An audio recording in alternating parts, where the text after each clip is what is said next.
واتقوا الله الذي تساءلون به والأرحام إن الله كان عليكم رقيبا يا أيها الذين آمنوا اتقوا الله وقولوا قولا سديدا يصلح لكم أعمالكم ويغفر لكم ذنوبكم ومن يطع الله ورسوله فقد فاز فوزا عظيما. أما بعد فإن أصدق الحديث كتاب الله وخير الهدي هدي محمد صلى الله عليه وآله وسلم وشر الأمور محدثاتها فإن كل محدثة بدعة وكل بدعة ضلالة وكل ضلالة في النار.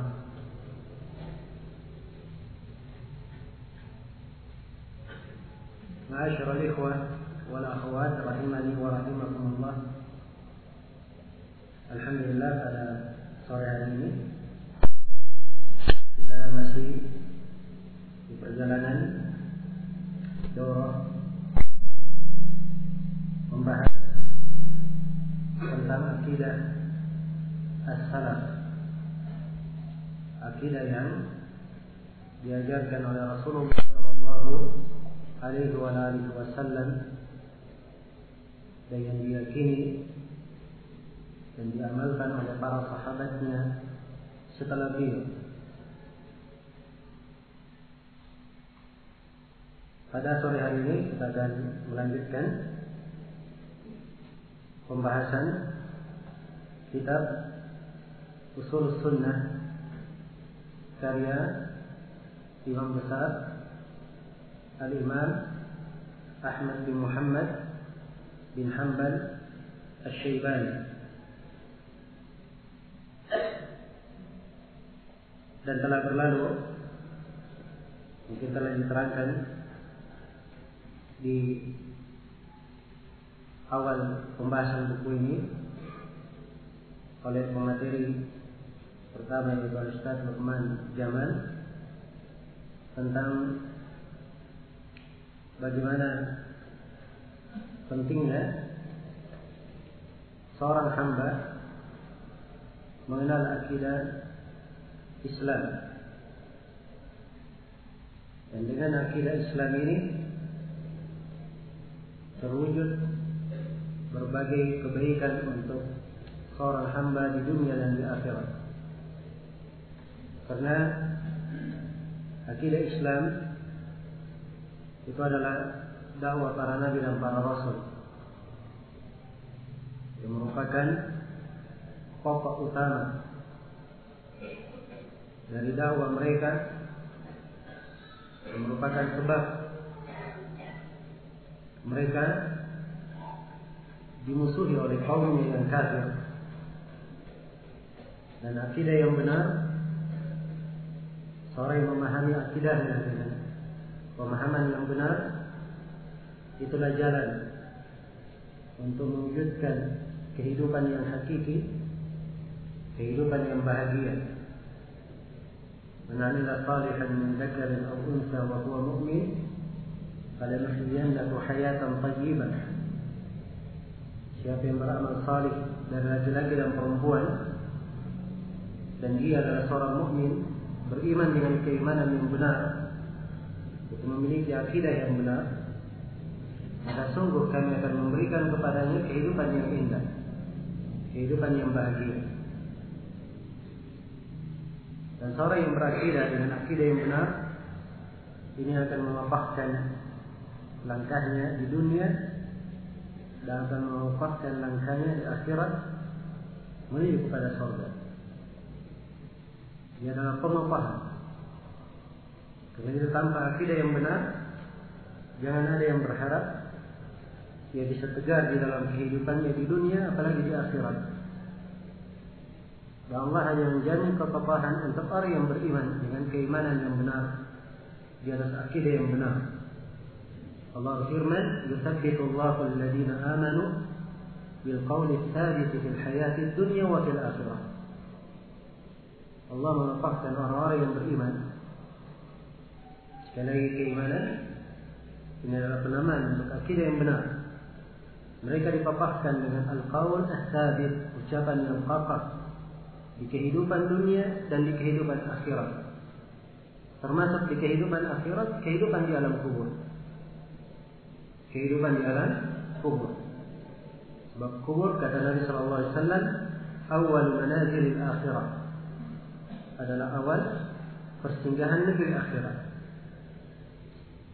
Dan seorang yang berakidah dengan akidah yang benar, inilah hamba yang menjaga dirinya di atas fitrah. Menjaga dirinya di atas fitrah. So, fitrah manusia dilahirkan di atas tauhid. Kalau dia menjaga tauhidnya, maka artinya dia menjaga dirinya di atas fitrah. Dan akidah yang benar ini mengajarkan seorang hamba untuk mengagungkan kitab Allah dan sunnah Rasulullah sallallahu alaihi wasallam.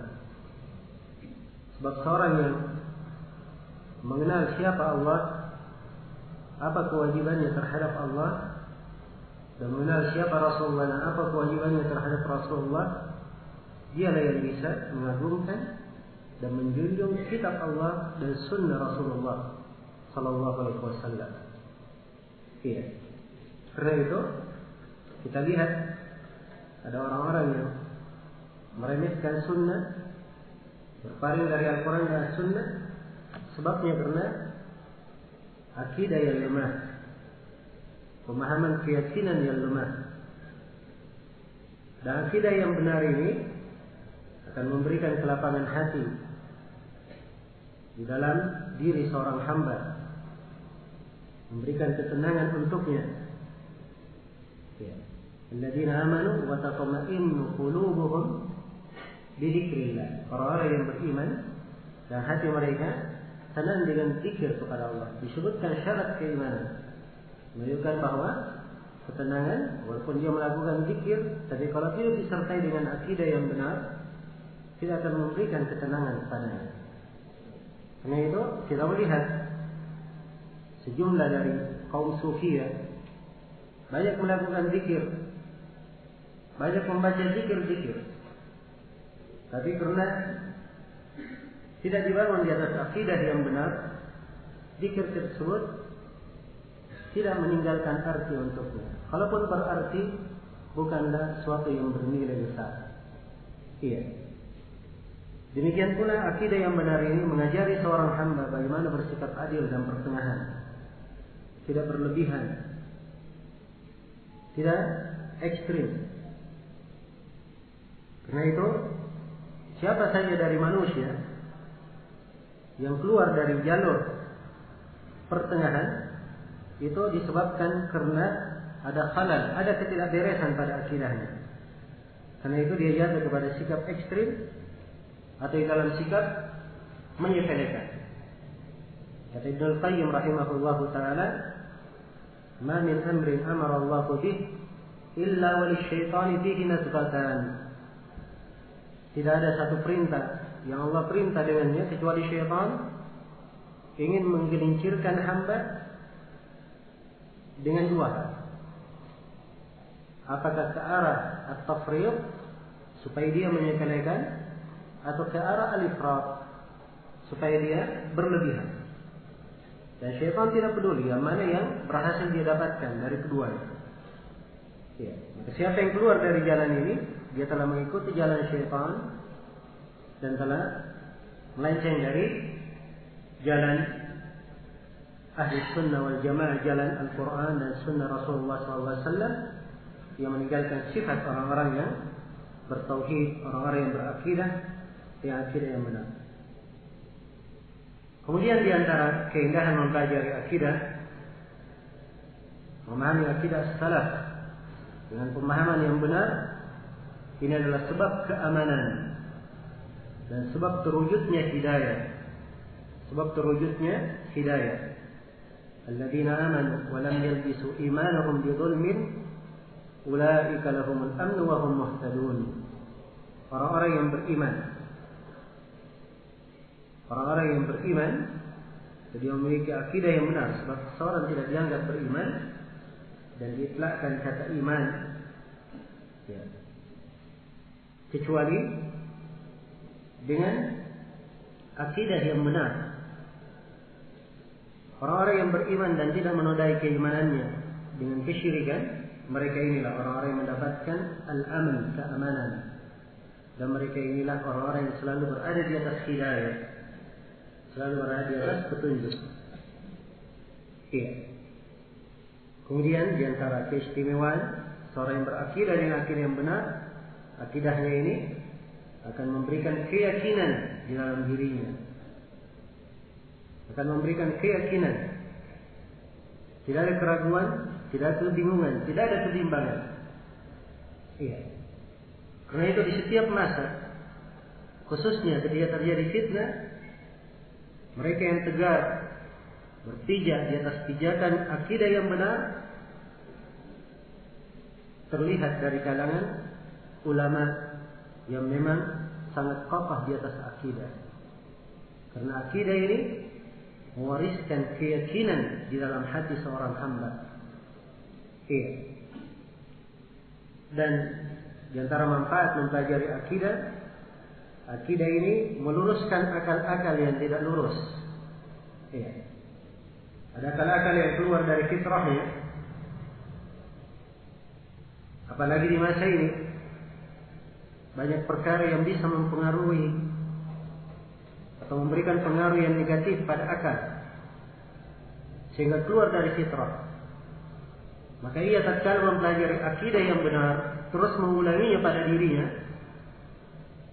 ini akan selalu memberikan kebaikan untuk dirinya, meluruskan pandangannya, meluruskan pandangannya. Iya. Maka ini beberapa sudut, tentunya banyak lagi sisi-sisi keistimewaan di dalam mempelajari akidah yang benar. Karena itulah daurah-daurah akidah yang seperti ini sangat diperlukan bagi seorang muslim dan muslimah. Bahkan hajat kaum muslimin terhadap pemahaman akidah yang benar di hari-hari ini itu lebih penting bagi mereka dari segala bentuk hajat pokok mereka yang lainnya. Karena ini yang menjamin kebahagiaan di dunia dan di akhirat. Baik. Pada sore hari ini saya akan melanjutkan pembahasan yang tersisa dari kitab Ushulus Sunnah. Sekarang kita akan memasuki pembahasan tentang siapa yang meninggalkan salat. Kemarin yang dibaca oleh Ustaz Luqman Jamal, terakhir pembahasan apa? Pembahasan tentang iman, ya kan? Baik. Dan dari keistimewaan buku ini ditulis oleh Imam Ahmad ibn Muhammad bin Hanbal Asy-Syaibani rahimahullah. Dan beliau yang mempunyai ribuan guru tidaklah menggoreskan suatu dari bentuk akidah di dalam buku ini kecuali apa yang beliau warisi dari para ulama as-salaf. Ya, karena itu ciri dari akidah as-salaf sangat tampak di dalam buku-buku mereka. Kelihatan sekali akidah yang mereka paparkan itu tidak pernah berasal dari diri mereka sendiri, bukan dari tantang mereka, bukan buah pemikiran, bukan inspirasi. Tapi itu adalah suatu keyakinan yang mereka warisi. Mereka ambil dari para guru, guru-guru mereka mengambilnya dari para guru mereka, terus bersambung kepada para sahabat, dan para sahabat mengambil kepada siapa? Kepada Nabi Shallallahu Alaihi Wasallam hingga hari ini. Ini termasuk keistimewaan akidah as-salaf. Karena akidah as-salaf ini semuanya bersumber dari Al-Quran dan As-Sunnah. Sedangkan Al-Quran dan As-Sunnah Rasulullah SAW adalah sumber yang diterima secara mutlak dan dia adalah sumber yang terjaga. Inna nahnu nazzalna dzikra wa inna lahu lahafizun. Allah firman, sungguhnya kami yang menurunkan az-zikr dan sesungguhnya kami akan menjaganya. Iya. Dan akidah yang benar ini dijaga. Apakah itu dari jalur periwayatan maupun dari jalur pemahaman. Iya. Di masa ini banyak orang-orang yang memiliki periwayatan dari kalangan ahlul bidah. Sebab banyak dari guru di hari-hari ini bergampangan di dalam periwayatan. Karena memang pintu periwayatan yang terbuka di hari-hari ini kebanyakannya berkaitan dengan ijazah. Yaitu seorang guru memberikan hak periwayatan kepada murid. Di mana sang murid belum tentu dia memahami seluruh yang diijazahkan oleh guru kepadanya. Belum tentu dia pernah mendengarkan seluruh hadis-hadis yang diijazahkan oleh guru kepadanya. Si guru mengijazahkan kepada saya, berikan kamu izin meriwayatkan Sahih Bukhari dari saya. Belum tentu dia pernah mendengarkan Sahih Bukhari itu dari guru. Iya. Dan saya katakan bahwa banyak dari orang-orang yang memberi ijazah di masa ini, ya, ada keluasan. Di bahasa sebagian dari guru kita, mereka sebut bergampangan di dalam memberikan ijazah. Iya. Padahal ilmu itu tidak terbatas hanya sekedar seorang meriwayatkan tanpa dia memahami apa yang dia riwayatkan.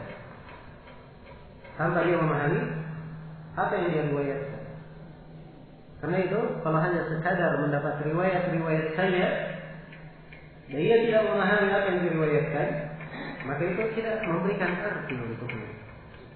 Tidak memberikan arti. Iya. Walaupun alhamdulillah sangat itu terjaga, ada guru-guru yang terpercaya menyandangnya hingga di masa kita ini dan memahamkannya kepada murid, memahamkannya kepada para murid. Iya. Dan ini dari nikmat Allah Subhanahu wa taala. Karena itulah yang penting bagi seorang hamba, seorang mukmin dan mukminah, bagaimana ia memahami akidah yang benar dengan pemahaman yang benar pula. Dan dia mengambilnya dari sumber yang benar. Bukan hanya sekadar membaca buku-buku. Ya. Dan mengerti bahasa Arab tidak cukup. Seorang mengerti bahasa Arab, kemudian dia bisa memahami. Belum tentu dia bisa paham. Ya, betapa banyak orang yang mengerti bahasa Arab, tapi dia tidak paham apa yang dia baca. Dia tidak paham apa yang dia baca. Ya. Apalagi terkait dengan masalah akidah, terkait dengan pembahasan akidah. Nah, kadang di sebagian pembahasan sudah berlalu ya, pembahasan tentang timbangan. Disebutkan oleh para ulama tentang keimanan terhadap al-mizan. Dan dikatakan bahwa al-mizan lahu kiffatan wa lisan. Dan mizan itu punya dua kiffat, dua anak timbangan, dan punya lisan. Ya. Ini lisan. Kadang seorang baru belajar, dia mengerti bahasa Arab, dia terjemah lisan, oh dia punya lisan, dia terjemah lisan begitu saja. Ya, sebab kata lisan dalam bahasa Indonesia, lisan berbicara. Dan ini adalah penerjemahan keliru. Sebab lisan di situ bukan artinya lisan berbicara, tapi lisan adalah sesuatu yang menyangga timbangan. Jelas ya? Kalau timbangan itu misalnya neraca ya, karena disebutkan dua kiffat. Kita ambil pendekatan misalnya neraca.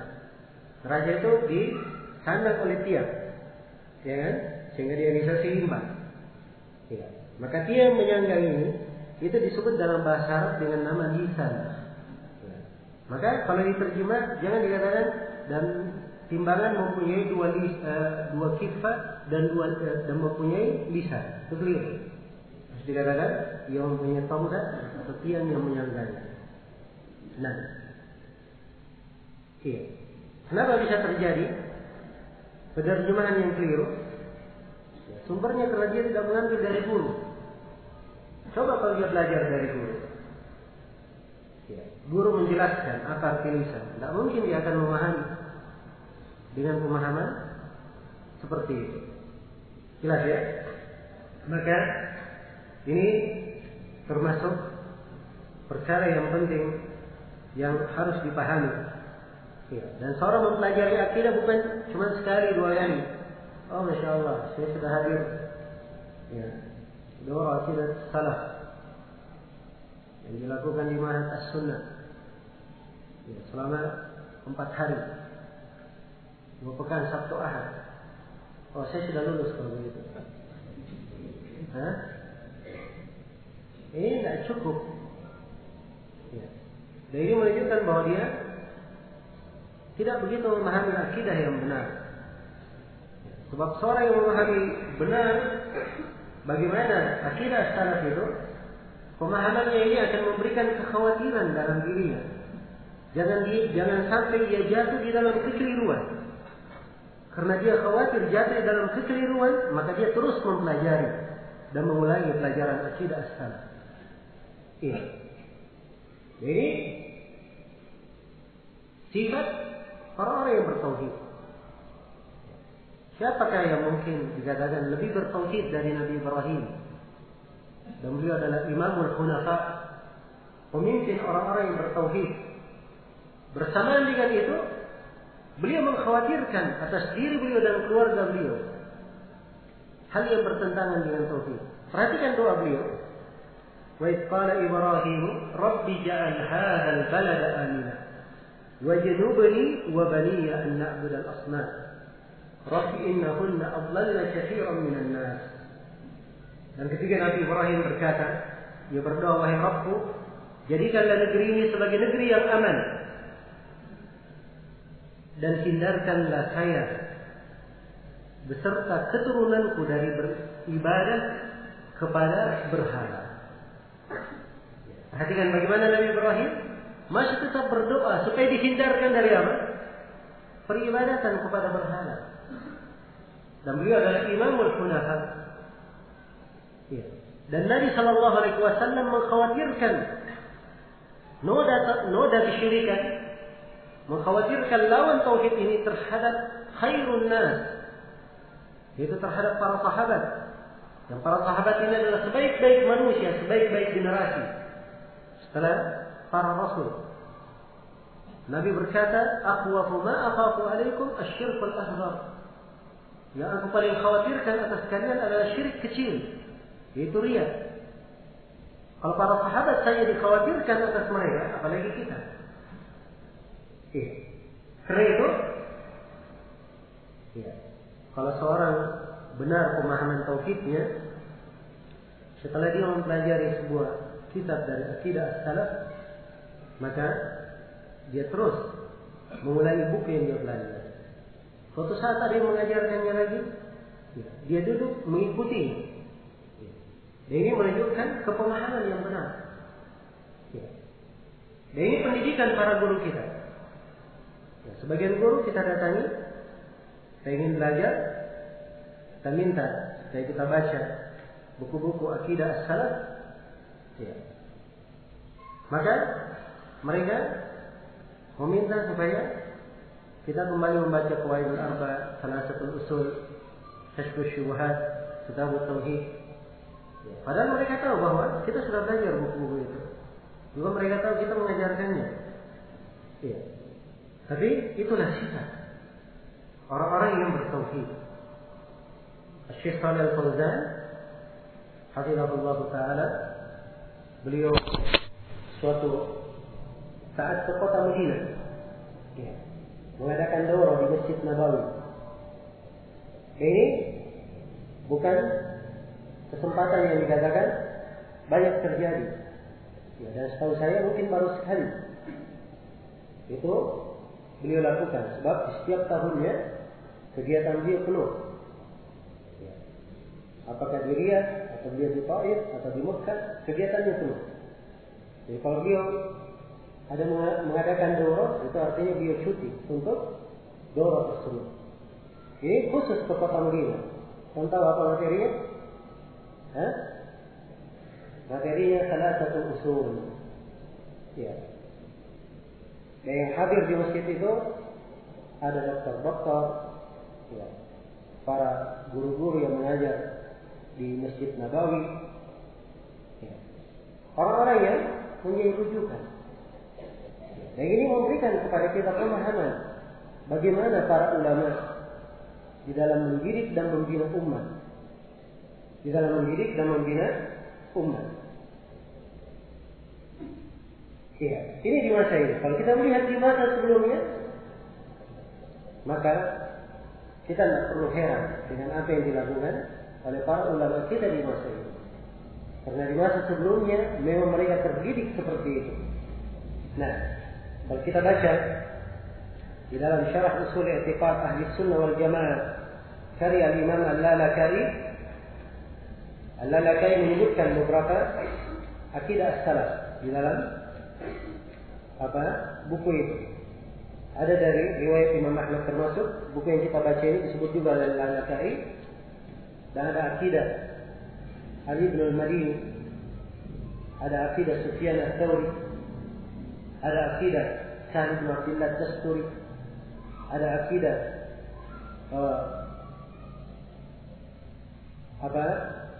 Imam Al-Bukhari. Saya ingin saya sebutkan di sini, ya ada akidah yang lainnya, ya. Salah satunya adalah akidah Imam Al-Bukhari. Di antara hal yang disebutkan oleh Imam Al-Bukhari, beliau menerangkan bahwa beliau menjumpai lebih dari 1000 guru, dan beliau menyebutkan negara-negara, negeri-negeri, berbagai negeri yang beliau datangi. Lebih dari 1000 guru, subhanallah. Beliau mengambil akidah itu dari mana? Dari 1000 guru lebih. Kalau kita ada seorang guru saja belum khatam. Ini Imam Al-Bukhari, kadang satu masalah beliau pelajari dari 1000 guru. Imam Ibnu Hajar juga menukil di Fathul Bari ucapan Imam Al-Bukhari bahwa beliau menjumpai lebih dari 1000 guru. Semua gurunya berkata al-iman qaulun wa amal. Iman itu adalah ucapan dan amalan. Iya. Dari 1000 guru lebih. Coba. Bagaimana keadaannya? Kalau dia mengambil dari 1000 guru, berarti Imam Al-Bukhari yang bertanya kepada guru itu minta penjelasan masalah iman, atau mungkin dia datang, dia dapati guru itu sudah mengajarkan tentang masalah apa? Masalah iman. Iya. Dan inilah harusnya yang ditanamkan di tengah umat Islam. Dan ini yang membedakan antara umat terdahulu dan umat belakangan. Umat terdahulu dicahayakan, dikokohkan, dimuliakan. Kenapa? Karena mereka kuat di atas akidah. Adapun kita di belakangan ini, banyak kehinaan yang menimpa kaum muslimin. Banyak duka dan nestapa yang kita saksikan terhadap kaum muslimin. Kenapa? Sebabnya karena jauh dari akidah yang benar. Nah, sini Imam Ahmad rahimahullah taala berkata, kata beliau, "Wa man taraka as-salata faqad kafar, wa laysa min al-a'mali syai'un tarkuhu kufrun illa as-salah. Man tarakaha fa huwa kafir wa qad ahalla Allahu qatlahu." Iya. Kata Imam Ahmad, dan siapa yang meninggalkan salat, maka sungguh dia telah kafir. Dan tidak ada amalan apapun yang apabila ditinggalkan ia menjadi kekafiran kecuali salat. Barang siapa yang meninggalkan salat, fahuwa kafir, maka dia adalah seorang yang kafir. Allah telah menghalalkan untuk dibunuh. Iya. Baik. Di sini Imam Ahmad rahimahullah taala menjelaskan tentang hukum orang yang meninggalkan salat. Harus diketahui bahwa para ulama ahli sunnah wal jamaah, para a'immatus salaf, mereka menulis buku-buku tentang akidah sangat banyak. Iya, sangat banyak buku-buku itu. Ada yang meluas, ada yang pertengahan, dan ada yang meringkas. Ya. Yang meluas, mereka yang menulis buku dengan membawakan sanad-sanadnya. Semua dalil yang berasal dari hadis mereka bawakan dengan sanad-sanad. Inilah buku-buku seperti kitab Ushulus Sunnah atau kitab As-Sunnah karya Abdullah bin Ahmad. Juga seperti kitab As-Sunnah. Ya, kitab As-Sunnah karya Abdullah bin Ahmad dicetak dalam 2 jilid. Ya, kitab As-Sunnah karya Al-Khallal. Ya, dia dicetak dalam 8 bagian, 8 juz di 3 jilid kalau saya tidak salah, atau 5 jilid. Juga ada Syarah Ushul I'tiqad Ahli Sunnah wal Jamaah karya Al-Lalakai, dicetak dalam 6 jilid. Ada kitab Asy-Syari'ah karya Imam Al-Ajurri. Ada beberapa cetakan. Ya. Ada cetakan 6 jilid, ada cetakan 3 jilid, ada cetakan 1 jilid. Dan ada kitab As-Sunnah karya Ibnu Abi Asim, dicetak dalam 2 jilid. Dan ada buku-buku yang lainnya, semuanya meluas. Sebutkan pembahasan tentang keimanan kepada takdir. Mereka bawakan riwayat-riwayat dengan sanad-sanadnya, menjelaskan tentang apa? Tentang takdir tersebut. Dan ada buku akidah sifatnya pertengahan. Ia meringkas hadis-hadis, tapi meluas di dalam menerangkan dalil-dalil. Meluas di dalam menerangkan dalil-dalil. Ya. Ini ada beberapa buku ditulis oleh As-Salaf rahimahullahu ta'ala. Dan Syekhul Islam Ibn Taimiyah sangat banyak sekali ya, menulis buku yang sifatnya seperti ini. Kemudian yang ketiga ada yang sifatnya ringkas. Hanya disebutkan kesimpulan. Kalau diterangkan dalil, mereka hanya sekedar menyinggung saja. Ya. Ini banyak sekali buku ringkasan. Salah satunya ini buku Ushulus Sunnah karya Imam Ahmad rahimahullahu ta'ala. Iya. Karena memang di dalam belajar seseorang itu ada tingkatan-tingkatan dan tahapan-tahapan di dalam memahami. Ya. Diberikan sesuatu yang dasar sebelum dia naik ke pembahasan yang besar. Apabila dasarnya sudah benar, fondasinya sudah benar, maka dia akan mudah membangun bangunan di atas fondasi. Kalau dia membangun tanpa fondasi, ini yang berbahaya. Iya. Baik. Jadi banyak buku akidah as-salaf yang ditulis. Secara umum isi dari buku-buku akidah as-salaf ini yang menjelaskan akidah, isinya kembali kepada 2 hal. Kembali kepada 2 pembahasan. Iya. Secara umum pembahasan buku-buku akidah salaf kembali kepada apa? 2 pembahasan. Pembahasan yang pertama, penjelasan tentang usulul iman. Penjelasan tentang pokok-pokok keimanan. Iya. Dan ini yang biasa kita kenal dengan nama rukun iman yang 6. Keimanan kepada Allah, keimanan kepada malaikat, keimanan kepada kitab-kitab, keimanan kepada para rasul, keimanan kepada hari akhirat, dan keimanan kepada takdir yang baik dan yang buruk. Ini usul iman. Karena itu di keimanan kepada Allah ada pembahasan tauhid rububiyah, ada pembahasan tauhid uluhiyah, ada pembahasan tauhid asma wa sifat, tentang nama-nama dan sifat. Pembahasan tentang malaikat, keimanan kepada malaikat ada beberapa pembahasan. Keimanan kepada kitab-kitab juga ada beberapa pembahasan. Keimanan kepada para rasul ada pembahasan-pembahasan. Pembahasan umum dan pembahasan khusus. Ya. Terkait dengan Al-Quran, terkait dengan Rasulullah Nabi Muhammad SAW. Dan di pembahasan keimanan kepada hari akhirat, ya, dibahas keimanan kepada alam kubur. Sebab ini dari keimanan kepada hari akhirat. Karena itu ada di buku-buku akidah diuraikan dan diterangkan tentang kejadian pada hari kiamat, mulai dari hari kebangkitan, dikumpulkannya manusia di padang mahsyar, tentang telaga, tentang timbangan, pembagian catatan amalan, ya sebelumnya tentang hisab, tentang ard, dan sebelumnya lagi tentang syafaat, ya, tentang syafaat. Kemudian ada tentang jembatan, ada tentang surga dan neraka.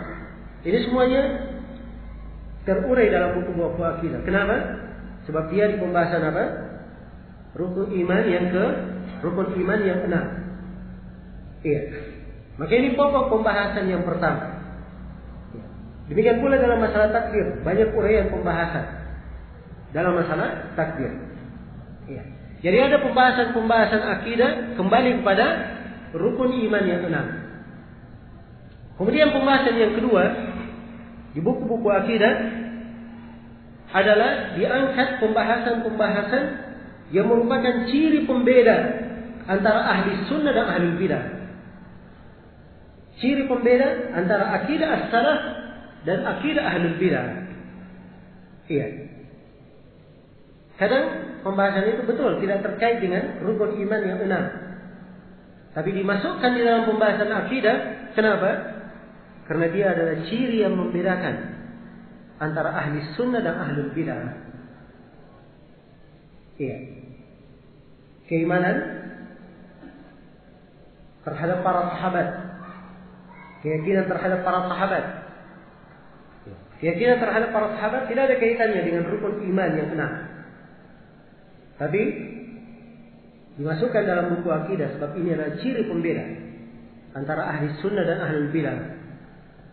Ketaatan kepada penguasa muslim juga dimasukkan. Ya. Karena ini adalah ciri pembeda antara ahli sunnah dan ahli bidah dalam pembahasan ini. Bahkan di dalam pembahasan akidah ada sebagian pembahasan fikih sebenarnya, namun dimasukkan di dalam buku akidah karena itu merupakan ciri pembeda antara ahli sunnah dan ahli bidah. Karena itu tidak jarang kita ketemukan ada yang menyebutkan mengusap di atas kedua sepatu. Ya, pembahasan mengusap di atas kedua sepatu diterangkan di dalam buku-buku akidah. Kenapa? Sebab ini adalah ciri pembeda antara ahli sunnah dan ahli bidah. Yang menetapkannya, ya, mengakui pensyariatannya itu ahli sunnah. Yang mengingkarinya, maka mereka ini adalah orang-orang khawarij atau kaum Rafidhah yang mengingkarinya. Jelas? Demikian pula disebutkan di dalam pembahasan akidah hukum rajam. Ada disebutkan tentang rajam. Kenapa? Sebagian dari ahli bidah mengingkarinya, khususnya dari kalangan khawarij. Ya. Karena orang-orang khawarij mereka menganggap bahwa dosa itu mengeluarkan pelakunya dari keislaman, tidak akan gugur dosa itu walaupun dia dirajam. Iya. Jelas ya? Maka ini termasuk ciri pembeda. Iya. Dan ada sebagian pembahasan dimasukkan oleh sebagian para ulama di dalam buku akidah. Ya. Karena mereka meyakini bahwa itu adalah pokok yang membedakan antara pengikut kebenaran dan pengikut kebatilan. Ya. Walaupun kadang masalah tersebut sebenarnya ada rincian. Jelas ya? Namun sebagian imam kadang menetapkan masalah tersebut, ya, karena sudut-sudut yang mereka pandang di dalam permasalahan. Mungkin karena dia berada di sebuah negeri, ya, yang kondisi penduduk negeri yang mengharuskan si imam tersebut menyebutkan masalah ini. Termasuk masalah yang kita baca sekarang ini, masalah salat. Ya. Masalah meninggalkan salat, ya. Apakah dikafirkan orang yang meninggalkan salat karena malas atau tidak? Ini sebenarnya ada dua pendapat di kalangan para ulama. Iya. Ada dua pendapat di kalangan para ulama. Tapi Imam Ahmad rahimahullahu taala di sini menyebutkan tentang hukum ini. Iya. Sebagaimana juga Ali bin Al-Madini sangat tegas sekali menyatakan bahwa dari ciri ahli sunnah dia meyakini siapa yang meninggalkan salat karena malas maka dia kafir. Itu dari ciri ahli sunnah. Ya, Ibnu Rajab menyebutkan banyak ucapan as-salaf tentang hal ini di dalam syarah beliau terhadap Sahih Al-Bukhari. Ibnu Rajab menyebut ya, dari nama-nama a'immatus salaf yang mengucapkan hal yang seperti ini. Imam Ahmad di sini menegaskan, kata beliau, "Wa man taraka as-salata faqad kafar." Siapa yang meninggalkan salat, maka dia telah kafir. Maksudnya di sini meninggalkan salat karena apa? Karena malas. Adapun siapa yang meninggalkan salat karena dia mengingkari kewajiban salat, ini tidak ada silang pendapat di kalangan para ulama tentang kafirnya. Jadi ada yang misalnya tidak mau salat, ditanya, kenapa kau tidak mau salat? Oh, saya anggap itu bukan wajib. Ya, tidak harus salat. Nah, maka ini tidak ada silang pendapat di kalangan para ulama tentang apa? Tentang kafirnya. Tidak ada silang pendapat. Yang diperselisihkan oleh para ulama adalah orang yang meninggalkan salat karena malas. Ya, dia tahu salat itu wajib. Ya. Namun dia tinggalkan. Apakah dia dikafirkan atau tidak? Ya. Imam Ahmad di sini menegaskan, "Man taraka as-salata faqad kafar." Siapa yang meninggalkan salat, maka dia telah kafir. Iya. Ini beliau mempunyai dalil-dalil. Para ulama yang menguatkan pendapat ini, mereka berdalilkan dengan banyak dalil. Ada dari ayat-ayat Al-Quran, dan ada dari hadis Rasulullah Sallallahu Alaihi Wasallam. Iya. Dari ayat-ayat Al-Quran, Allah Subhanahu Wa Taala berfirman, menjelaskan tentang keadaan penduduk neraka. Iya. Dan mereka ditanya oleh penduduk surga, "Ma salakakum fi saqar?" Apa yang menyebabkan kalian berada di neraka saqar? Maka penduduk neraka menjawab, "Qalu lam naku minal musallin." Sesungguhnya kami adalah orang-orang yang tidak pernah salat. Jawaban mereka yang paling pertama adalah apa? Tidak melakukan salat. Ya. Nah, maka ini menunjukkan bahwa perbuatan ini adalah perbuatan yang mengeluarkan dari agama. Dalil yang kedua adalah dua ayat di surah At-Taubah. Ya, fa in tabu wa aqamus salata wa atuz zakata fakhallu sabilahum. Di ayat yang lainnya, fa ikhwanukum fid din. Kalau mereka bertobat, menegakkan salat dan mengeluarkan zakat, maka biarkan jalan mereka. Ya. Dalam ayat yang lain, maka mereka adalah saudara-saudara kalian di dalam agama. Ya. Kata para ulama yang berpendapat tentang kafirnya orang yang meninggalkan salat, ya. Artinya kalau dia bertobat, tapi dia tidak menegakkan salat, maka jangan biarkan jalannya, tetap diperangi. Kalau dia tidak salat, maka bukan saudara kita dalam agama. Bukan saudara kita dalam agama. Iya. Dan juga di antara dalil adalah hadis Jabir yang diriwayatkan oleh Imam Muslim. Rasulullah sallallahu alaihi wasallam bersabda, "Al-ahd alladhi bainana wa bainal kuffar as-salah." Ya, ikatan yang membedakan antara kami dan orang-orang kafir adalah salat. Dalam hadis Buraidah riwayat At-Tirmidzi ada tambahannya, "Faman tarakaha faqad kafar." Siapa yang meninggalkannya maka dia telah kafir. Siapa yang meninggalkannya maka dia telah apa? Telah kafir. Maka ini sisi dalil-dalil untuk pendapat yang mengatakan kafirnya orang yang meninggalkan salat karena malas. Iya. Kemudian Imam Ahmad berkata, "Walaysa minal a'mali syai'un tarkuhu kufrun illa shalah." Tidak ada suatu amalan pun yang kalau ditinggalkan mengkafirkan kecuali apa? Kecuali salat. Seorang tidak mengeluarkan zakat karena bakhil. Dia berdosa tapi tidak dikafirkan. Seorang dia tidak menunaikan ibadah haji karena dia kikir. Maka yang seperti ini tidak dikafirkan. Seorang yang tidak melakukan puasa Ramadan karena dia malas, ini tidak dikafirkan, dikatakan berdosa besar. Jadi kata Imam Ahmad, tidak ada amalan yang kalau ditinggalkan mengkafirkan kecuali apa? Kecuali salat. Jadi kalimat dari Imam Ahmad bukan dari ucapan beliau, tapi itu adalah sebuah asar yang diucapkan oleh Syaqiq ibn Salamah rahimahullah ta'ala, atau Abdullah bin Syaqiq, diucapkan oleh Abdullah bin Syaqiq rahimahullah. Ya. Beliau mengisahkan bagaimana para sahabat dan para tabi'in. Kata beliau, lam yakunu yarawna syai'an minal a'mali tarkuhu kufrun illa shalah. Sesungguhnya mereka, yaitu para sahabat dan para tabi'in, mereka tidak pernah melihat ada sebuah amalan yang apabila amalan itu ditinggalkan mengkafirkan kecuali salat. Dan ini asar sanadnya sahih, diriwayatkan oleh Muhammad bin Nasr al-Marwazi dalam Ta'dhim Qadri Shalah, dan diriwayatkan pula oleh selain beliau. Iya. Dan ini menunjukkan bahwa para sahabat dan para tabi'in yang dikenal oleh Abdullah bin Syaqiq semuanya sepakat bahwa orang yang meninggalkan salat itu adalah dianggap kekafiran. Ya. Siapa yang meninggalkan salat maka dianggap sebagai bentuk kekafiran. Nah, ini dalil. Ya. Adanya silang pendapat tentang meninggalkan salat ini lebih banyak terjadi di masa setelah masa para sahabat. Ya, memang kalau dilihat di jumhur madhab fikih, di pembahasan fikih, kebanyakan ulama tidak berpendapat kafirnya. Ya, mereka tidak menganggap itu kafir. Ya, sepanjang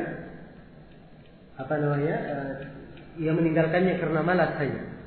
Nah, tapi di generasi pertama, ya, seperti yang disebutkan oleh Abdullah bin Syaqiq, ini penjelasan bahwa para sahabat tidak melihat ada amalan yang kalau ditinggalkan itu mengkafirkan kecuali apa?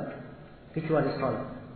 Nah, karena itu kebanyakan dari ulama kita di masa ini, ya, menguatkan pendapat ini, seperti Syekh bin Baz, Syekh bin Utsaimin, ya, Syekh Muqbil, Syekh Ahmad An-Najmi dan selainnya dari para ulama kita, mereka menguatkan pendapat ini. Walaupun ya mereka yang mengatakan bahwa orang yang meninggalkan salat karena kafir itu ada dua pendapat. Ya, sebagian dari mereka yang berkata dia tinggalkan salat walaupun sekali itu dianggap kafir. Ya, dan sebagian ulama kita seperti Syekh Ibnu Utsaimin, beliau menganggap bahwa yang dianggap kafir itu kalau dia meninggalkan kebanyakan salat. Ya, jadi kalau kebanyakannya dia tidak salat itu dikafirkan. Ya, adapun kadang dia tinggalkan satu atau dua, maka itu tidak dikafirkan. Nah, yang jelas ini keadaan masalah ini dan bagaimana ya silang pendapat di kalangan para ulama. Kata Imam Ahmad, man tarakaha fa huwa kafir. Siapa yang meninggalkannya maka dia adalah kafir. Wa qad ahallallahu qatlahu. Dan Allah telah menghalalkan ia untuk dibunuh. Iya. Jadi boleh bagi seorang pimpinan negara, kalau ada orang yang meninggalkan salat, boleh untuk dia jatuhkan hukum supaya orang tersebut dibunuh. Nah, dari ucapan Imam Ahmad, Allah telah menghalalkan untuk ia dibunuh. Ya. Dan ini banyak di ucapan-ucapan as-salaf. Siapa yang berbuat begini, siapa yang berucap begini, maka darahnya adalah halal. Ya, kalimat halal ini bukan setiap orang bisa membunuh. Ya. Sebab ini menjatuhkan hukum-hukum. Ini kaitannya bukan orang per orang, tapi urusannya kaitannya dengan apa? Kaitannya dengan pemerintah, kaitannya dengan pimpinan negara, urusannya di mahkamah, urusannya di pengadilan. Jelas ya? Tidak semua orang. Ya. Jadi kalau dikatakan oleh Imam Ahmad dia halal untuk dibunuh, itu artinya secara hukum peradilan dia halal untuk dibunuh. Nah, inilah saya sering sebutkan, ya, bahwa seorang itu kalau mempelajari dia mengambil dari guru supaya diluruskan pemahamannya. Ya, kalau dia baca sendiri dia dapatkan, oh Imam Ahmad bilang halal untuk dibunuh. Dia dapat orang tidak sholat dia pergi bunuh. Ya. Ini termasuk ya, perkara yang menyebabkan apa? Menyebabkan terjadinya ya, kerancuan dan terjadinya kekeliruan di dalam memahami. Baik, selesai sudah pembahasan tentang sholat. Ya. Kemudian kata Imam Ahmad rahimahullah taala, ya, setelah menjelaskan pembahasan tentang sholat, beliau berpindah menguraikan pembahasan terhadap atau berkaitan dengan sikap seorang mukmin dan mukminah. Ya, bagaimana akidah salaf terkait dengan para sahabat Rasulullah sallallahu alaihi wasallam. Kata beliau rahimahullah, wa khairu hadhihi al-ummati ba'da nabiyha Abu Bakr as-Siddiq, thumma Umar ibn al-Khattab, thumma Uthman ibn Affan. Tuqaddamu haula'i thalathatu kama qaddamahum ashab Rasulillah sallallahu alaihi wasallam. Lam yakhtalifu fi dhalik. Ya. Kata beliau, dan sebaik-baik umat ini setelah nabinya. Sebaik-baik umat ini setelah nabinya adalah Abu Bakar As-Siddiq. Ya. Abu Bakar As-Siddiq. Thumma Umar ibn al-Khattab. Kemudian Umar bin Khattab radhiyallahu taala anhu. Ya. Thumma Uthman ibn Affan. Kemudian Uthman ibn Affan. Tuqaddamu haula'i thalatha. Kata Imam Ahmad, tiga orang ini didahulukan. Kama qaddamahum ashabu Rasulillah sallallahu alaihi wasallam. Sebagaimana para sahabat Rasulullah sallallahu alaihi wasallam mendahulukan tiga orang sahabat ini. Lam yakhtalifu fi dzalik. Mereka tidak pernah berselisih dalam hal itu. Nah, sini beliau akan menguraikan pembahasan tentang keyakinan Islam terhadap para sahabat Rasulullah sallallahu alaihi wasallam. Para sahabat Rasulullah secara umum, secara keseluruhan itu mempunyai keutamaan yang telah tetap dan pasti di dalam Al-Quran dan di dalam Sunnah Rasulullah sallallahu alaihi wasallam. Keutamaan ditetapkan dalam Al-Quran, dalam Sunnah Rasulullah sallallahu alaihi wasallam, dan disepakati oleh kaum muslimin. Iya. Disepakati oleh kaum muslimin. Selain orang-orang Syiah dan orang-orang Khawarij. Nah, di dalam Al-Quranul Karim dijelaskan berbagai keutamaan para sahabat. Banyak sekali ayat-ayat. Iya. Yang menguraikan keutamaan para sahabat Rasulullah sallallahu alaihi wasallam. Di antaranya adalah firman Allah Subhanahu wa taala, "Was-sabiquna al-awwaluna minal muhajirin wal ansar walladzina ittaba'uuhum bi ihsan radhiyallahu anhum wa radu anhu wa a'adda lahum jannatin tajri tahtaha al-anhar khalidina fiha abada. Dzalikal fawzul 'adzim." Orang-orang yang terdahulu lagi pertama. Yang generasi terdahulu lagi pertama. Yang awal dari umat Islam ini. Siapa mereka? Diterangkan, yaitu dari kalangan muhajirin dan al-ansar. Dari kalangan al-muhajirin dan apa? Al-ansar. Iya. Ini sahabat. Yang dipuji yang pertama. Kemudian walladzina ittaba'uuhum bi ihsan. Dan orang-orang yang mengikuti mereka dengan ihsan. Ya, ihsan di sini bermakna biitqan. Dengan itqan dia mengikutinya. Ya, benar-benar sesuai dengan jalan mereka. Ibarat orang yang berjalan, ia meninggalkan telapak kaki, bekas-bekas. Ya. Dia berjalan, tidak ada bekas-bekas telapak kakinya sepanjang jalan. Ya. Kalau dikatakan dia mengikutinya bi ihsan, itu artinya dia mengikuti orang tersebut sesuai dengan telapak kaki itu. Dia tidak bikin telapak kaki baru, tapi ikut di atas apa? Bekas-bekas telapak kaki orang yang dia ikuti. Ya. Ini namanya bi ihsan. Ya. Karena itu keutamaan yang disebutkan di dalam ayat ini khusus bagi siapa yang mengikuti jalannya siapa? Jalan para sahabat dengan baik. Iya. Jadi katakan para sahabat dari kalangan Muhajirin dan Ansar, dari mengikuti mereka dengan ihsan, Allah ridha kepada mereka, radhiyallahu anhum wa radu an, dan mereka ridha kepada Allah. Ini dua keutamaan besar. Pertama, Allah telah ridha kepada mereka. Perhatikan, Allah meridhai mereka. Iya. Dan keridhaan Allah terhadap hamba ini adalah sumber kebaikan. Sebab yang keluar ruh dari jasadnya dalam keadaan tenang, itulah hamba-hamba yang diridhai oleh Allah. Iya. Dan yang dimasukkan di dalam surga hanyalah orang-orang yang diridhai oleh Allah Subhanahu wa taala. Yang mendapatkan syafaat hanya mereka yang diridhai oleh Allah. Ini keutamaan yang pertama, didapatkan oleh para sahabat dan orang yang mengikuti para sahabat dengan baik. Keutamaan yang kedua, waradu'an, dan mereka ini ridha kepada Allah. Iya. Menunjukkan besarnya ketaatan, simbol penerimaan mereka terhadap syariat dan ketentuan Allah. Wa a'adda lahum jannatin tajri tahtaha al-anhar. Dan Allah siapkan untuk mereka surga-surga mengalir di bawahnya sungai-sungai. Khalidina fiha abada. Mereka kekal di dalamnya selama-lamanya. Dzalikal fawzul 'adzim. Itulah keberuntungan yang sangat besar.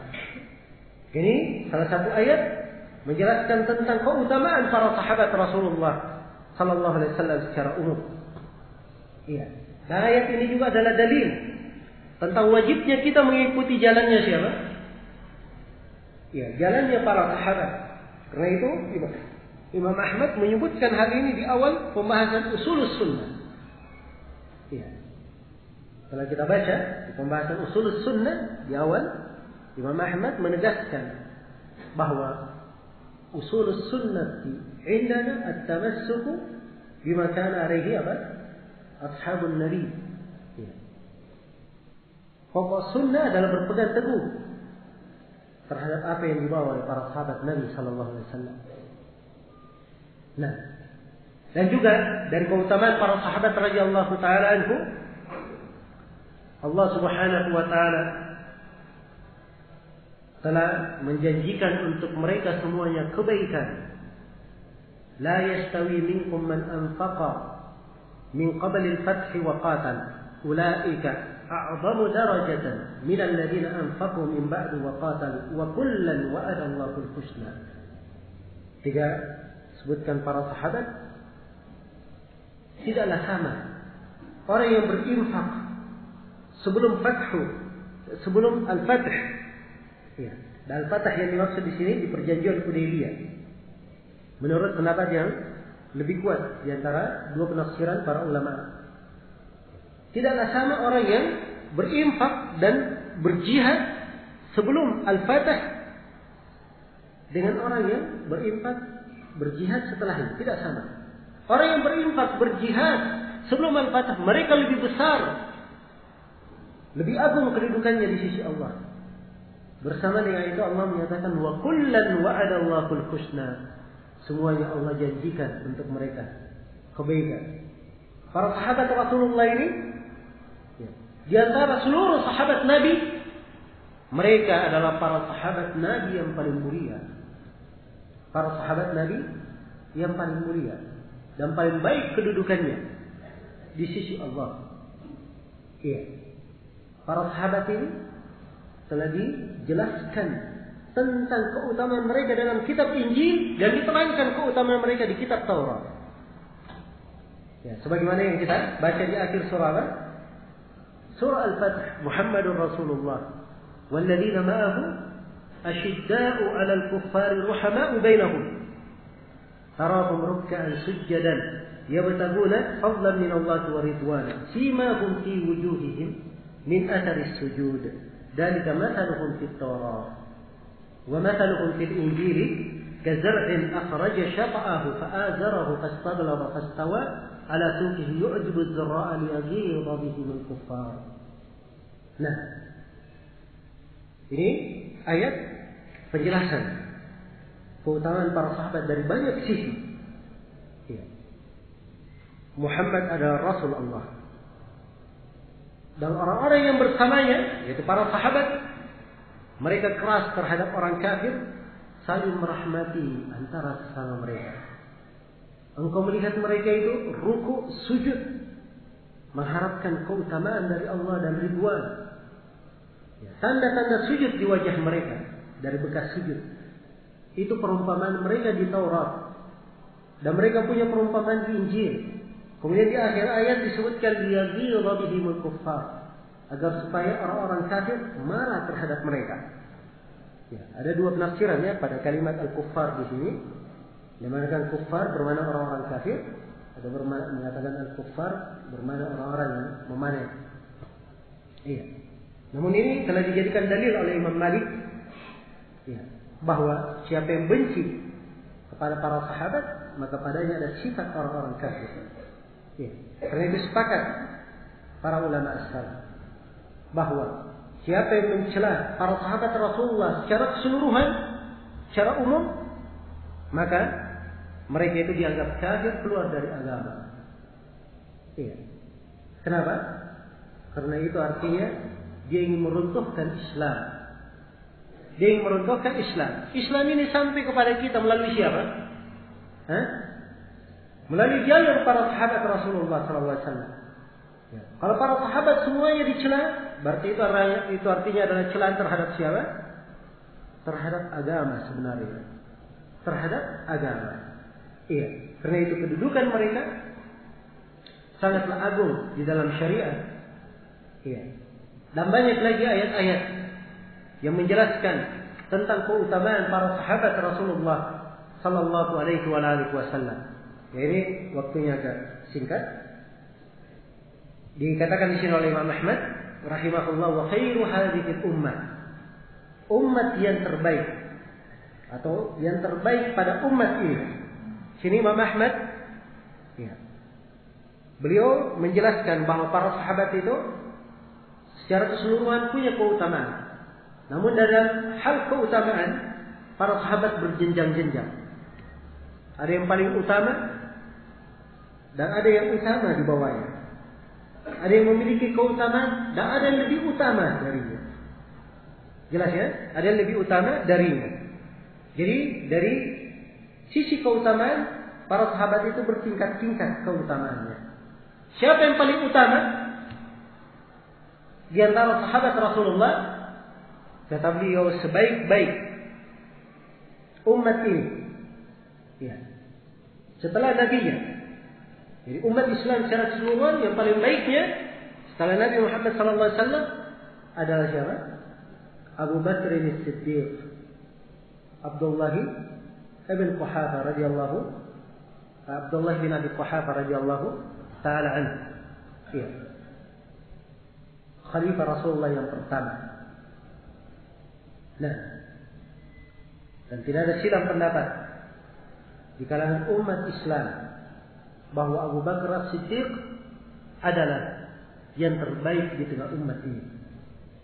Dia yang terbaik di tengah umat ini setelah Rasulullah sallallahu alaihi wasallam. Ya. Di dalam masalah khilafah ataupun di dalam masalah apa? Di dalam masalah keutamaan. Ya. Dari sini ada satu poin yang ingin saya ingatkan, bahwa di dalam menguraikan keutamaan 4 khulafa ar-rasyidin, ya, para ulama mengisyaratkan 2 hal. Yang pertama ada keutamaan dari sisi khilafah dan ada keutamaan dari sisi apa? Keutamaan yang lain, fadilah yang lainnya. Ya. Kalau dari sisi khilafah, Abu Bakar yang paling utama. Kemudian Umar, kemudian Utsman, kemudian Ali. Kita akan jelaskan ini ya, sisi khilafah. Demikian pula dari sisi keutamaan. Dari sisi keutamaan. Ini secara berurut harus diyakini. Jadi Abu Bakar yang paling baik. Ya. Karena itu keutamaan Abu Bakar As-Siddiq radhiyallahu taala sangat banyak. Tidak ada para sahabat yang mengingkarinya. Tidak ada para sahabat yang mengingkarinya.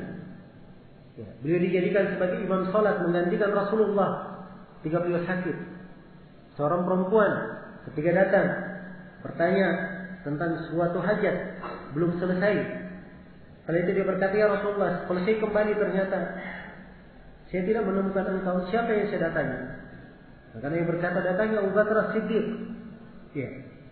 Dan selainnya dari nas-nas yang menunjukkan keutamaan Abu Bakar radhiyallahu taala anhu. Maka Abu Bakar yang terutama. Thumma Umar ibn al-Khattab. Kemudian Umar bin Khattab. Ini urutan. Abu Bakar kemudian siapa? Umar. Yang kedua, Umar bin Khattab radhiyallahu taala anhu. Dan keutamaan beliau sangatlah banyak. Iya. Beliau sangat utama dari sisi khilafah dan juga dari sisi keutamaan. Ya, beliau ini lambang ilmu. Sebagaimana diterangkan dalam sebagian hadis, orang yang mulham. Iya. Dan di dalam biografi beliau ditulis oleh para ulama buku berjilid-jilid. Iya. Kemudian yang ketiga adalah Utsman bin Affan Dzun Nurain yang digelari dengan dua cahaya. Sebab beliau menikah dengan putri Rasulullah SAW. Iya. Ummu Kulsum setelah meninggal, maka beliau dinikahkan oleh Rasulullah dengan putrinya yang kedua. Iya. Maka beliau digelari dengan Dzun Nurain. Utsman bin Affan, orang yang sangat pemalu. Sampai malaikat saja malu kepada Utsman ibnu Affan radhiyallahu taala anhu. Ini tiga sahabat Rasulullah yang paling utama. Iya. Yang paling utama ya, dari sisi keutamaan dan juga paling utama dari sisi khilafah. Abu Bakar As-Siddiq dibaiat sebagai khilafah yang pertama, khalifah yang pertama setelah Rasulullah oleh para sahabat. Iya. Seluruh para sahabat bersepakat, tidak ada silang pendapat. Setelah itu Umar bin Khattab radhiyallahu taala anhu ya, dilimpahkan kepadanya khilafah oleh Abu Bakar. Abu Bakar menunjuk Umar sebagai penggantinya setelah itu. Setelahnya. Dan setelah Abu Bakar meninggal, seluruh para sahabat sepakat bahwa Umar yang paling berhak menggantikan Abu Bakar. Kemudian Umar bin Khattab radhiyallahu taala anhu menetapkan khilafah itu antara 6 orang yang disebut sebagai Ahlul Syura. Iya. Ditetapkan antara 6 orang. Kemudian 6 orang ini semuanya bersepakat untuk memilih Utsman bin Affan radhiyallahu taala anhu, yang kemudian diikuti oleh para sahabat yang lainnya. Iya. Berarti semuanya menjadi khalifah secara berurut, Abu Bakar, kemudian Umar, kemudian Utsman. Ini menurut kesepakatan para sahabat, tidak ada silang pendapat. Tidak ada silang pendapat. Karena itu kata Imam Ahmad di sini, tuqaddamu haula'i tsalatsa kama qaddamahum ashabu Rasulillah sallallahu alaihi wasallam lam yakhtalifu fi dzalik. Ya, mereka bertiga ini didahulukan sebagaimana para sahabat Rasulullah sallallahu alaihi wasallam mendahulukan mereka. Lam yakhtalifu fi dzalik. Mereka tidak berselisih ya dalam hal ini. Nah, kemudian kata beliau, ثم بعد هؤلاء الثلاثة أصحاب الشورى الخمسة. Kemudian setelah 3 orang sahabat ini, siapa yang lebih utama? Adalah Ashabus Syura, Dewan Syura yang 5. Ya. Sebab Umar memilih 6 orang Dewan Syura. Ketika beliau akan meninggal, beliau berkata bahwa khilafah antara 6 orang. Utsman bin Affan disebutkan di sini. Yang kedua, Ali bin Abi Thalib, wa Zubair. Ya. kemudian wa Abdurrahman ibn Auf, kemudian wa Sa'ad yaitu Sa'ad bin Abi Waqqas, kemudian wa Talha bin Ubaidillah. 5 atau 6 orang sahabat, semuanya ahli syura. Jelas ya? Nah, kata Imam Ahmad, kulluhum yasluhu lil khilafah. Semuanya ahli syura ini semuanya pantas menjadi khalifah. Wa kulluhum imam, dan semuanya adalah apa? Semuanya adalah imam, panutan. Kenapa? Sebab Umar telah menetapkan mereka sebagai apa? Ahli syura. Ya, dan dimaklumi ya kisahnya. Ya. Dan ini menunjukkan kedetailan fikih Imam Ahmad. Ya. Karena ketika Umar bin Khattab memilih ahli syura, 6 orang ahli syura, seluruh sahabat yang lainnya mengetahuinya. Ya. Dan mereka semuanya ridha dengan keputusan Umar itu. Menunjukkan bahwa 6 orang ini, ya, siapapun yang terpilih semuanya berhak menjadi apa? Berhak menjadi khalifah dari 6 orang sahabat ini. Jadi Umar berkata bahwa khilafah antara 6 orang. Utsman, Ali bin Abi Thalib, kemudian Zubair bin Al-Awwam, Abdurrahman bin Auf, Sa'ad bin Abi Waqqas, dan Talha bin Ubaidillah. 6 orang. Cuma setelah itu, setelah berkumpul 6 orang, maka 3 dari orang sahabat memberikan haknya masing-masing kepada kawannya. 3 orang sahabat, yaitu Sa'ad bin Abi Waqqas, Az-Zubair, dan Talha. 3 orang ini mundur. Ya, mereka berkata, kalian bertiga lebih berhak daripada kami. Ya, setiap orang memberikan haknya kepada kawannya. Ya. Jadi Utsman mempunyai jatah 2, Ali mempunyai jatah 2, dan Abdurrahman bin Auf mempunyai jatah berapa? Jatah 2. Ya. Setelah mereka bertiga, maka Abdurrahman bin Auf berkata, antara kita bertiga, kalian berdua yang lebih pantas daripada saya. Ya. Maka yang menentukan adalah siapa? Abdurrahman bin Auf. Ya, siapapun yang dia berikan dari 2 orang ini yang berhak menjadi khalifah, itulah yang menjadi khalifah. Jelas ya? Maka hari-hari itu dilewati oleh Abdurrahman bin Auf radhiyallahu taala anhu. Ya, penuh dengan kesulitan. Sebab beliau menganggap ini adalah perkara yang sangat agung dan sangat besar. Ya. Beliau memperbanyak ibadah lebih daripada hari-hari biasanya. Beliau berkeliling ya, ke kampung-kampung. Para sahabat bertanya, siapa di antara 2 sahabat ini yang paling utama? Antara Utsman dan Ali. Ya. Hingga akhirnya Abdurrahman ibn Auf mengumpulkan seluruh para sahabat di masjid. Ya. Termasuk Utsman bin Affan dan Ali bin Abi Thalib. Dan Utsman bin Affan radhiyallahu taala anhu adalah seorang yang pemalu. Beliau duduk di belakang. Ya. Beliau duduk di belakang. Maka Abdurrahman bin Auf berdiri di atas mimbar. Lalu beliau memuji Allah, menyanjungnya. Kemudian berkata, yang maknanya, wahai para sahabat Rasulullah. Ya. Sesungguhnya beliau ceritakan apa yang beliau lalui di hari-hari ini. Sudah beliau banyak beribadah, istikharah kepada Allah, berkeliling, bertanya, dan kata beliau, saya tidak melihat, tidak ada yang lebih pantas menyandang hal ini kecuali Utsman bin Affan. Maka berdirilah wahai Utsman. Maka berdirilah Utsman bin Affan radhiyallahu taala anhu, yang kemudian dibaiat oleh Abdurrahman bin Auf dan diikuti oleh seluruh para sahabat Rasulullah sallallahu alaihi wasallam.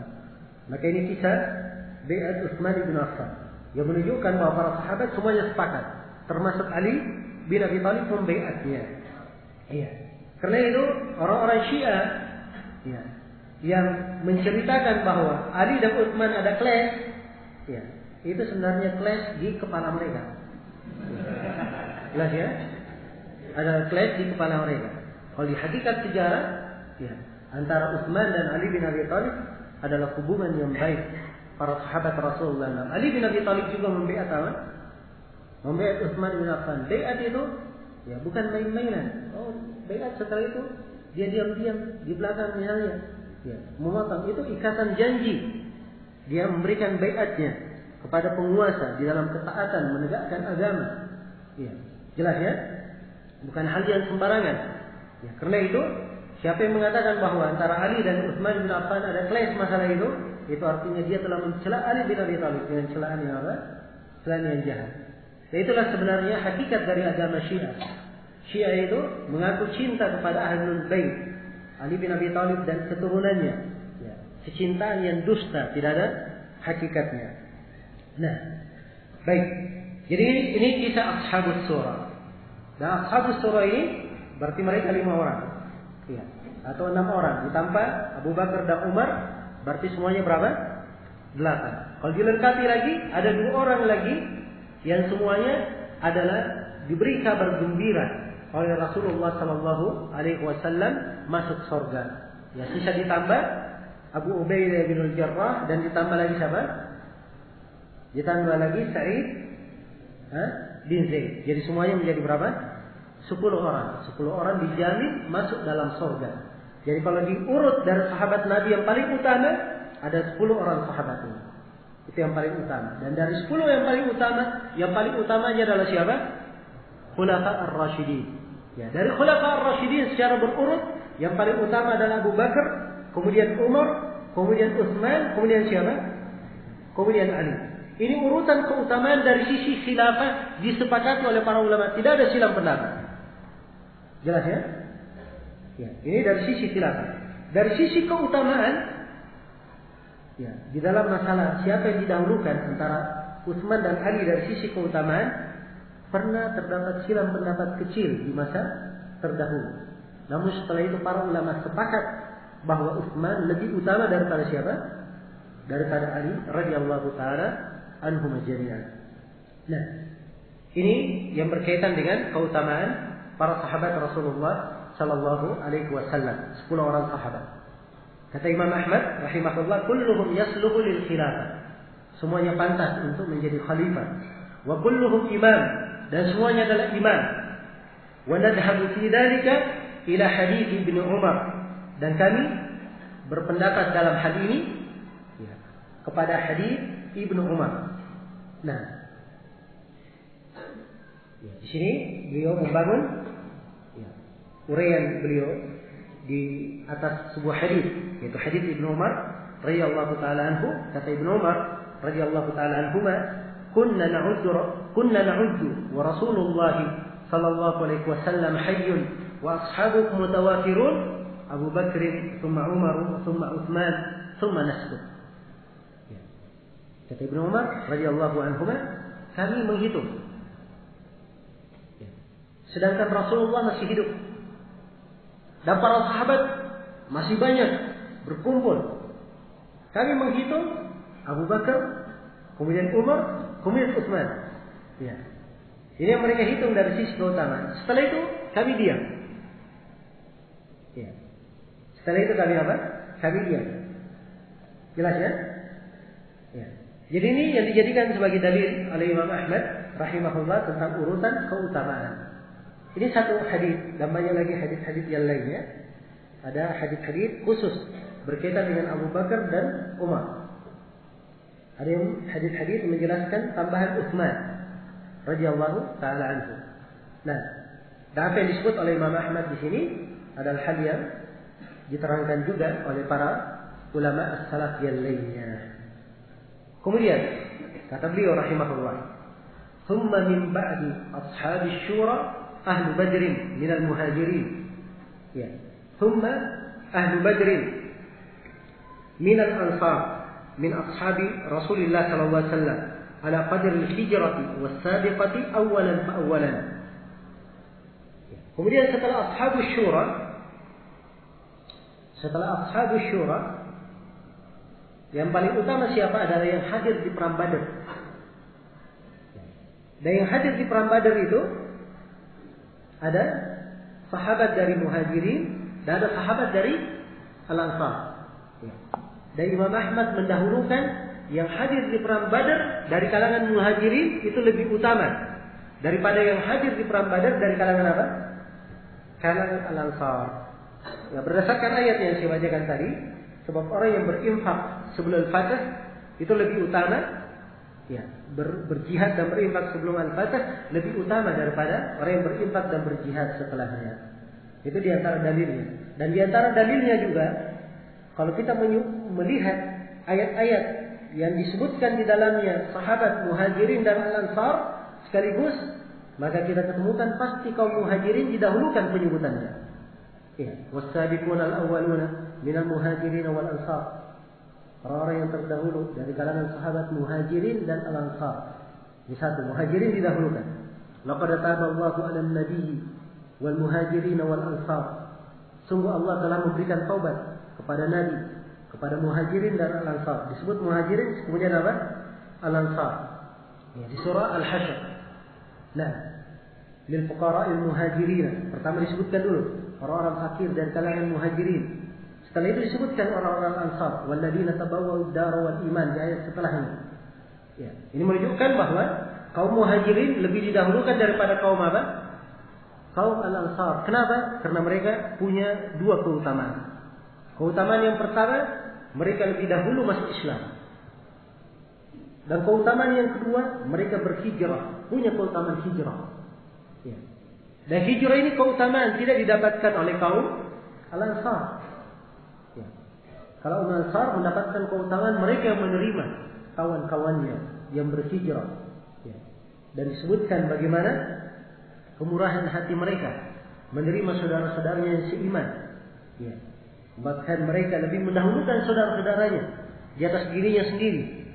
Ya. Sampai kalau ada dari kalangan muhajirin yang berhijrah, diberikan harta, diberikan tempat tinggal. Bahkan sebagian sahabat, subhanallah, ada yang mempunyai 2 istri. Ya, dia katakan, pilih dari istriku yang kamu suka, saya akan talak kemudian kamu nikahi.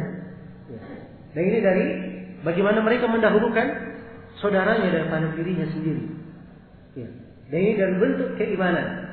Ya. Dari bentuk keimanan yang hari-hari ini, ya, kita hanya menganggapnya sebagai suatu cerita yang hanya ada di dalam Al-Quran dan hadis-hadis saja. Jarang kita lihat, ya, di tengah kaum muslimin. Semoga Allah Subhanahu wa taala yang mengembalikan kaum muslimin kepada keislaman mereka dan bagaimana beramal dengan keislaman itu secara benar. Nah, kata beliau ala qadri al-hijrah was-sabiqa awwalan fa awwalan, yang didahulukan sesuai dengan kadar hijrah dan kadar dahulunya masuk Islam. Ya, yang pertama kemudian yang pertama setelahnya. Kemudian kata beliau, "Tsumma afdhalun nasi ba'da haula'i ashabu Rasulillah sallallahu alaihi wasallam." Baik. "Tsumma afdhalun nasi ba'da haula'i ashabi Rasulillah sallallahu alaihi wasallam al-qarnul ladzi." Baik, ashabu Rasulillah sallallahu alaihi wasallam al-qarnul ladzi bu'itsa fihi. Kemudian setelah itu, manusia yang paling afdal setelah mereka adalah para sahabat Rasulullah di generasi yang beliau diutus di generasi. Ya, jadi maksudnya di sini semua para sahabat punya keutamaan. Tapi dari sisi keutamaan itu tadi urutannya. Dan sebenarnya ada urutan-urutan ya, keutamaan yang lain di sini tidak diuraikan oleh Imam Ahmad. Ya. Nah, insyaallah taala kita bahas di kesempatan yang lain atau di buku yang lainnya. Ya, tapi secara umum yang kita ingin ambil di sini sebagai dasar ya, pelajaran bahwa seluruh para sahabat memiliki keutamaan. Dan di antara para sahabat itu sebagian mereka ada yang lebih utama di atas sebagian yang lainnya. Ya. Kemudian Imam Ahmad menjelaskan bagaimana ukuran seorang itu dikatakan sahabat. Kapan seorang itu dikatakan sahabat? Rasulullah SAW. Kata beliau, "Wa kullu man sahibahu sanatan aw syahran aw yawman aw sa'atan aw ra'ahu fa huwa min ashabihi." Kata beliau, siapa yang bersahabat dengan Rasulullah setahun atau sebulan atau sehari atau sesaat saja atau dia hanya melihat saja, maka dia itu pasti dihitung dari sahabat Nabi Sallallahu Alaihi Wasallam. Jelas ya? Ya. Jadi sahabat ini diartikan di sini oleh Imam Ahmad bahwa siapa yang berjumpa dengan Rasulullah Sallallahu Alaihi Wasallam, walaupun sekadar dia melihat Nabi. Jadi harus dia melihat Nabi, berjumpa dengannya. Ya. Karena itu Al-Hafidz Ibnu Hajar memberikan definisi sahabat dengan pendefinisian yang detail sesuai dengan makna yang disebut oleh Imam Ahmad di sini. Ya, dan para imam yang lainnya. Kata Ibnu Hajar, sahabat adalah man laqiya Rasulullah sallallahu alaihi wasallam mu'minan bihi wa mata 'ala al-Islam. Sahabat itu adalah siapa yang berjumpa dengan Nabi sallallahu alaihi wasallam dalam keadaan dia beriman kepada Nabi dan dia mati di atas keislaman. Itu namanya sahabat. Jadi walaupun dia berjumpa hanya sekadar dia melihat Nabi, itu dihitung sebagai apa?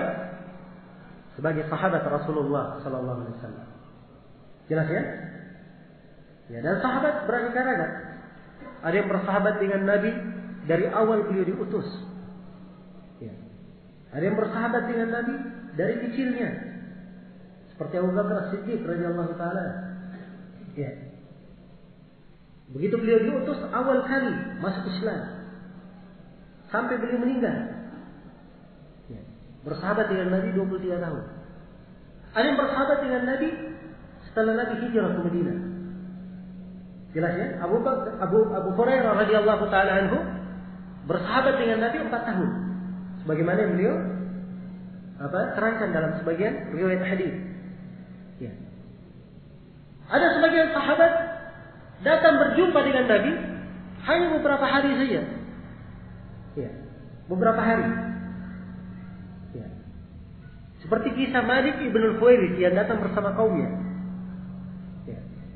Jelas ya? Cuma beberapa hari duduk bersama Nabi SAW. Ya. Bahkan ada yang hanya sekedar melihat Nabi. Dia hadir di peperangan, belum pernah melihat Nabi Rasul, belum pernah melihat Rasulullah sebelumnya. Dia melihat Rasulullah sekali saja. Jelas ya? Itu juga sudah dihitung sahabat. Jadi siapa yang hidup di masa Nabi tapi belum pernah berjumpa dengan Nabi, dihitung sahabat atau tidak? Tidak dihitung sahabat. Jelas ya? Tidak dihitung sahabat. Dia dihitung ke tabi'in. Ya, dihitung ke tabi'in. Orang yang berjumpa dengan sahabat Nabi. Nah, karena siapa yang melihat Nabi itu keutamaan yang besar. Keutamaan yang besar. Siapa yang melihat Rasulullah itu dianggap sebagai sahabat Rasulullah secara bahasa dan secara syariat. Secara bahasa dan secara apa? Secara syariat. Baik. Jadi ini yang dianggap sebagai sahabat. Ya, kata Imam Ahmad, "Kullu man sahibahu sanatan aw syahran aw yawman aw sa'atan aw ra'ahu fa huwa min ashabihi." Semua orang yang bersahabat dengan beliau 1 tahun atau 1 bulan atau 1 hari atau 1 saat atau dia melihatnya, maka dia dari sahabat Rasulullah. Lahu min as-suhbati ala qadri ma sahibahu. Dia mendapatkan keutamaan sahabat ini sesuai dengan kadar persahabatannya dengan Nabi. Iya. Wa kanat sabiqatuhu ma'ahu wa sami'a minhu. Sesuai dengan dahulunya dia bersama Nabi, wa sami'a minhu, sesuai dengan banyaknya dia mendengar dari Nabi. Wa nadhara ilaihi nadratan, dan dia melihat kepadanya walaupun 1 kali melihat saja. Nah, jadi ini ukuran seorang sahabat. Ukuran seorang sahabat. Ibnu Mas'ud dalam sebuah hadis yang diriwayatkan oleh Imam Ahmad, ya, beliau berkata, sungguhnya Allah Subhanahu wa taala melihat kepada hati hamba, hati makhluk. Maka dilihatlah hati Nabi Muhammad yang paling baik. Dipilihlah Nabi Muhammad sebagai Rasulnya. Kemudian Allah melihat kepada hati hamba. Lalu dilihat hati para sahabat yang paling baik. Maka dipilihlah mereka untuk menjadi sahabat Rasulullah SAW. Ya. Jadi yang menjadi sahabat Nabi itu bukan sembarangan. Orang-orang terpilih. Ya. Banyak manusia yang hidup di masa Nabi SAW. Yang dipilih menjadi sahabat Rasulullah SAW adalah apa? Adalah mereka yang Allah Subhanahu wa taala telah mengetahui ya, kebaikan hati mereka. Sebab siapa yang sudah menjadi sahabat Nabi, dia telah mendapatkan keutamaan yang tidak akan didapatkan oleh siapapun yang datang setelah mereka. Ya. tidak akan didapatkan oleh siapapun yang datang setelah mereka. Jadi ini ukuran mengetahui siapa sahabat Rasulullah sallallahu alaihi wasallam. Jelas ya? Dan ada buku-buku khusus ditulis oleh para ulama menjelaskan nama-nama sahabat. Ya. Nama-nama sahabat.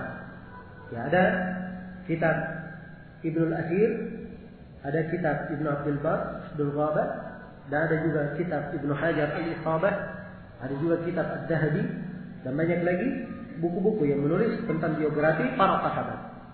Ya, apakah mereka yang diketahui meriwayatkan hadis atau mereka yang disebutkan oleh sahabat yang lain bahwa dia adalah sahabat hadir peperangan atau hadir begini dan begitu, atau yang dihikayatkan oleh para tabi'in bahwa si fulan dari sahabat.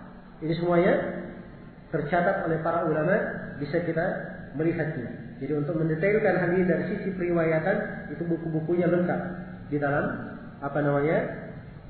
perpustakaan umat Islam. Baik. Kemudian kata beliau, kata Imam Ahmad, setelah menjelaskan ya, tentang ukuran seorang sahabat, ya, beliau menerangkan hukum setelahnya. Ya, dan ini maksudnya. Maksud beliau sebenarnya menerangkan siapa sahabat itu untuk penjelasan ini.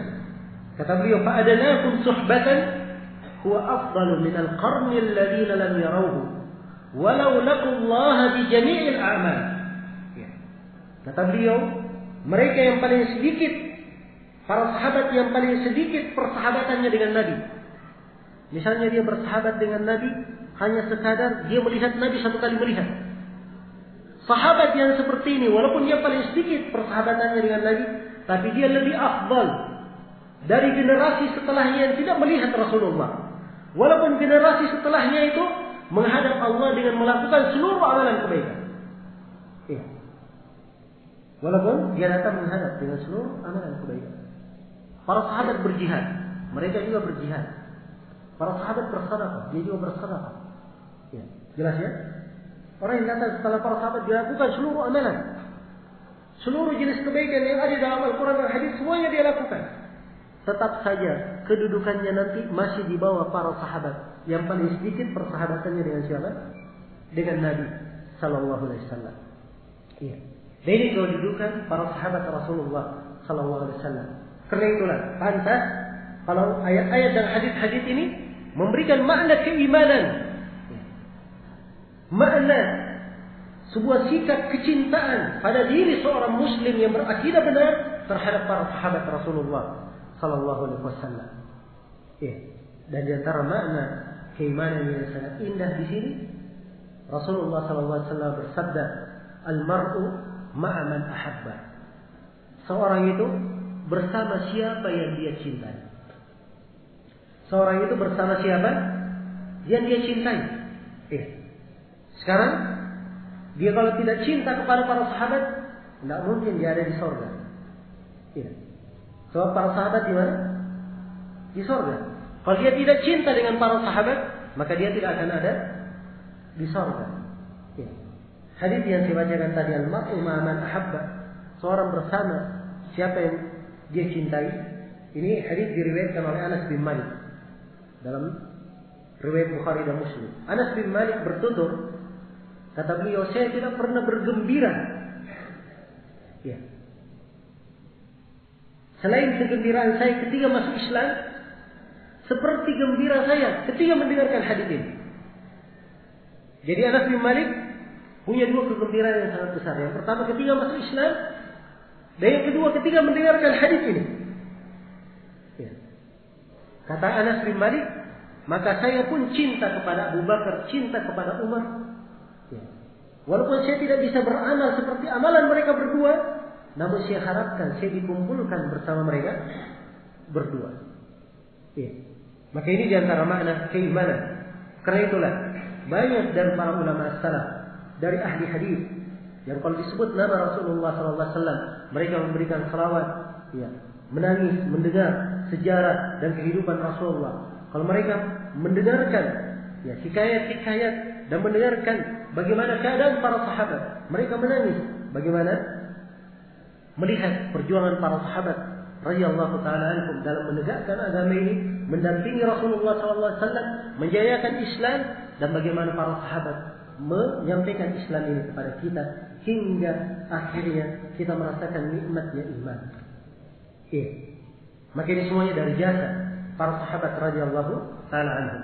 Karena itulah ya, wajar kalau ayat-ayat Al-Quran dan hadits-hadits Rasulullah sallallahu alaihi wasallam penuh menjelaskan keutamaan para sahabat Rasulullah sallallahu alaihi wasallam. Kata Imam Ahmad, "Kana haula'i alladziina sahibun nabiy sallallahu alaihi wasallam wa ra'awhu wa sami'u minhu wa man ra'ahu bi'ainihi wa amara bihi walau sa'atan afdalu li suhbatihim min at-tabi'in walau amilu kull a'malil khair." Adalah mereka para sahabat, adalah mereka orang-orang yang bersahabat dengan Nabi sallallahu alaihi wasallam, melihat Nabi dan mendengar darinya. Dan siapa yang melihat Nabi dengan matanya, dia beriman kepada Nabi walaupun sesaat, dia lebih afdal. Lantaran persahabatannya dengan Nabi, dia lebih afdal daripada para tabi'in. Ya, tabi'in ini istilah untuk murid-murid para sahabat. Orang yang berjumpa dengan siapa? Ya, para sahabat disebut apa? Disebut tabi'in. Ya. Jadi para sahabat ini lebih afdal daripada para tabi'in, walaupun tabi'in ini melakukan seluruh amalan kebaikan. Melakukan seluruh amalan kebaikan. Ya. Karena itu sebagian para ulama salaf ada yang pernah ditanya, ya, siapa yang lebih afdal antara Muawiyah radhiyallahu taala anhu dengan Umar bin Abdul Aziz? Ya, dan dimaklumi ya Umar bin Abdul Aziz bagaimana kesalihannya, ketakwaannya, keutamaannya, ya, dan bagaimana kejayaan pemerintahannya. Ya. Kata ulama salaf ini, jika mendengarkan pertanyaan tersebut, kata beliau, debu kuda, ya, debu kuda Muawiyah radhiyallahu taala anhu yang beliau pakai berjihad di jalan Allah itu lebih baik daripada seluruh hari-hari Umar bin Abdul Aziz. Dan ini adalah sebuah pemahaman yang menunjukkan benarnya keyakinan mereka terhadap para sahabat Rasulullah sallallahu alaihi wasallam. Nah, ini beberapa sudut pembahasan yang berkaitan dengan sahabat Nabi sallallahu alaihi wasallam. Baik, kita siap-siap dulu untuk salat maghrib. Insyaallah taala selepas salat maghrib kita akan lanjutkan pembahasan. Untuk sementara saya cukupkan di sini. Subhanakallahumma wa bihamdik, asyhadu an la ilaha illa anta, astaghfiruka wa atubu ilaik. Walhamdulillahirabbil alamin.